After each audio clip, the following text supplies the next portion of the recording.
I get the pleasure of leading a lot of worship, and but I've been writing songs for a long time, and it amazes me as many times as I've seen this video and think back to. She actually sang about 3 songs during those 2 hours that we spent time together. We took her to Subway, and she was singing songs in Subway. The songs don't make any sense, but to her, she sings from her heart. And I'm so thankful that God has given me an opportunity just to. I express myself a lot through music.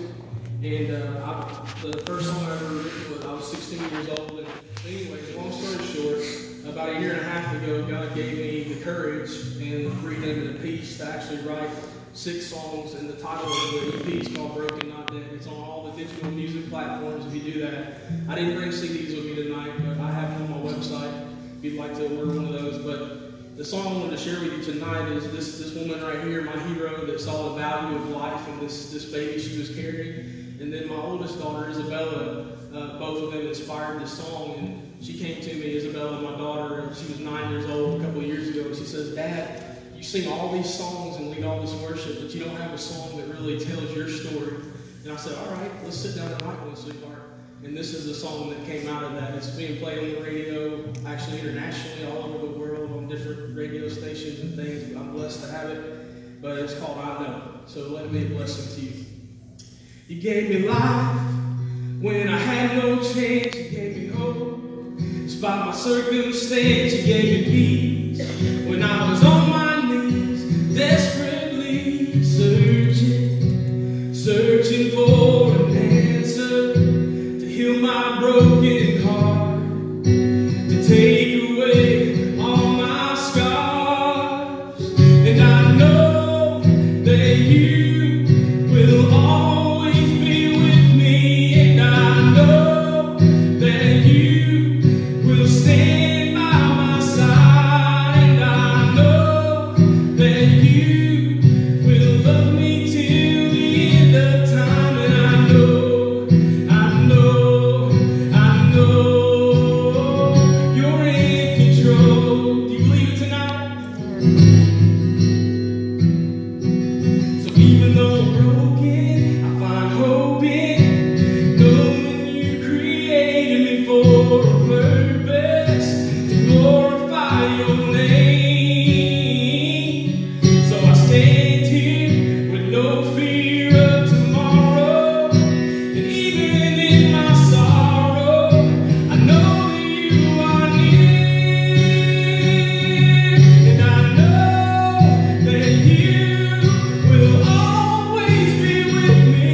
circumstance. You gave me peace when I was on my knees, desperately searching.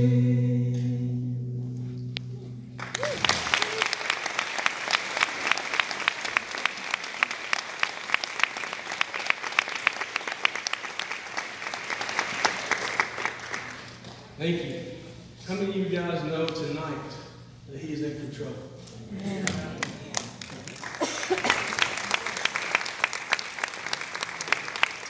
Man, God is so good. But I'm going to challenge you with something before I give this over to Mr. Rob. My heart, I'm so thankful I got to share my story, and the stories are great, but I'm here to challenge you with this. We need warriors. We're in a battle. And I choose to fight. I choose to be a voice. And I echo what you said, brother. I'm not going to be asking anybody to do something tonight that I'm not willing to do myself. I've already told beautiful people in Hannah, as I've gotten to build a relationship in heart, I'm going to support as much as I can, as many ways as I can. I don't have a ton of money, but I'm going to give what I can. So my treasure, but also time and talent. We talked about, hey, how can I serve you guys even more to come alongside? But I want to share a passage of scripture with you it just speaks more and more to my heart, especially as I get an opportunity to stand before people like yourself. Ephesians 6, 10 and 12. Many of you all have heard this passage of scripture that says this: finally, be strong in the Lord and in his mighty power. It's his power, it's his might. Put on the full armor of God so that you can take your stand against the devil's schemes. For our struggle is not against flesh and blood, okay? But against the rulers, against the authorities, against the powers of this dark world, and against the spiritual forces of evil in the heavenly realms.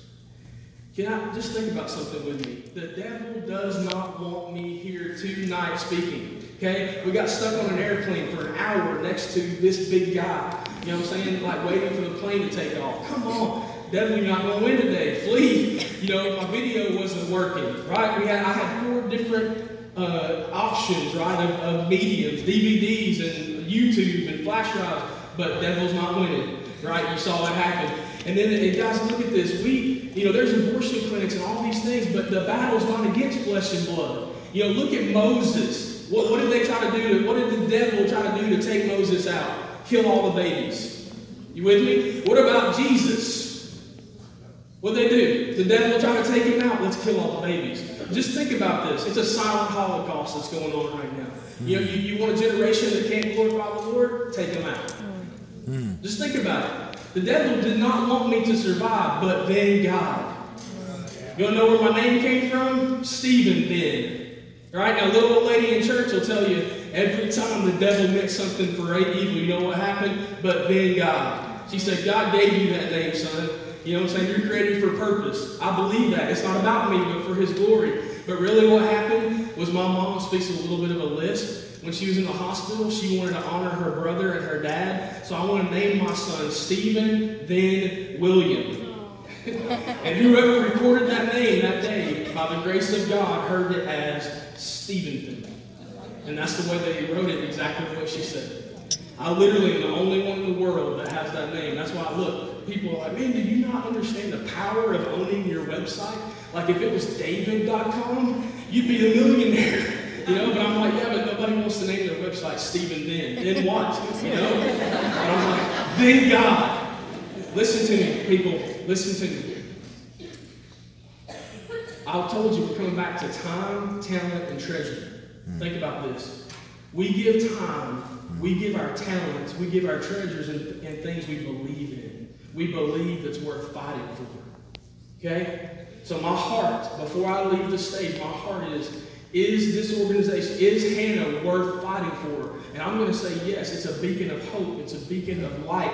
They show love. These ladies and everybody involved, they sacrifice their time, right? They cry and they hurt. It's not an easy job. They're standing on the front lines. And my question to you and to myself is it worth standing in the gaps with this organization? Is it worth fighting for? Now, look, treasures are why we're here to give. But I'm going to challenge you with this. It's not all about treasures, right? There's 2 other things. Where can you give time? I don't have, can we make it? Is it worth fighting for? What kind of time can I give and invest? What about talents? Right? There's so many things that, the list goes on and on, but there's so many things that you all are doing. Right? Am I talented enough to sit down and just be a shoulder to cry on? Am I talented enough to run sound or video and things like this? Whatever it is that you can give, I just challenge you with that. And then I'm going to be quiet. Then we get to treasures. I'm going to ask you tonight to do something that many of y'all came into the room with a dollar amount already in mind, the one-time gift or the monthly gift. I'm just going to say, if it's worth fighting for and we believe in it, what can we give up? Is it worth it to sacrifice something? Right? Maybe it's coffee weekly. Right? Maybe it's a vacation that we were really wanting to go on, but you know what? Maybe we can do this. And my time's up. You talked about the microphone, right? And being in love with that. Be quiet. I don't want to listen to you. Is it worth the fight? God, it's been such an honor and a privilege to speak for life and to speak for this beautiful organization.